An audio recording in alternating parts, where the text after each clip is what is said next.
आंबेगाव तालुक्यातील मनसर येथील अण्णासाहेब आवटे महाविद्यालय आणि महात्मा गांधी माध्यमिक विद्यालय परिसरात विद्यार्थ्यांच्या आरोग्याशी थेट खेळ सुरू असल्याचा गंभीर आरोप समोर आला आहे।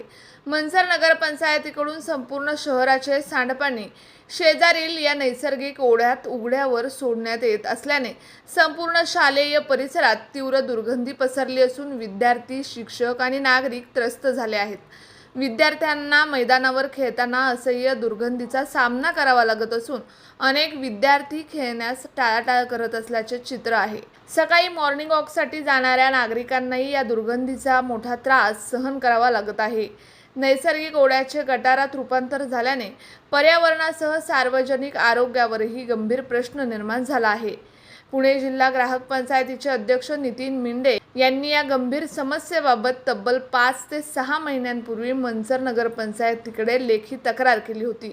मात्र अद्याप नगरपंचायतीकडून कोणतेही लेखी उत्तर देण्यात आलेलं नाही किंवा प्रत्यक्ष उपाययोजनाही करण्यात आलेली नाही असा आरोप त्यांनी केला आहे। दरम्यान अण्णासाहेब आवटे महाविद्यालयानेही या प्रश्नाबाबत नगरपंचायतीला लेखी निवेदन देऊन विद्यार्थ्यांच्या आरोग्याच्या दृष्टीने तातडीने कारवाई करण्याची मागणी केली आहे।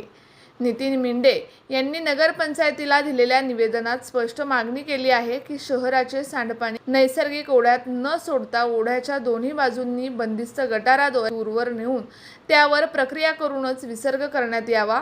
त्यामुळे पर्यावरणाचा समतोल राखला जाईल आणि शालेय परिसर दुर्गंधीमुक्त होईल। या संदर्भात पुणे जिल्हा परिषदेचे मुख्य कार्यकारी अधिकारी तसेच पुणे जिल्हाधिकारी यांनाही लेखी निवेदन देण्यात आले असून या प्रकरणात तातडीने हस्तक्षेप करून जबाबदार अधिकाऱ्यांवर कारवाई करावी अशी मागणी करण्यात आली आहे। आता प्रश्न असा उपस्थित होत आहे की विद्यार्थ्यांच्या आरोग्याशी सुरू असलेला हा खेळ प्रशासन कधी थांबवणार?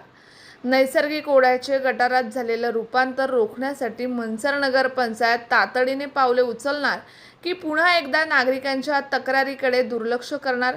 याकडे संपूर्ण आंबेगाव तालुक्याचं लक्ष लागलं आहे।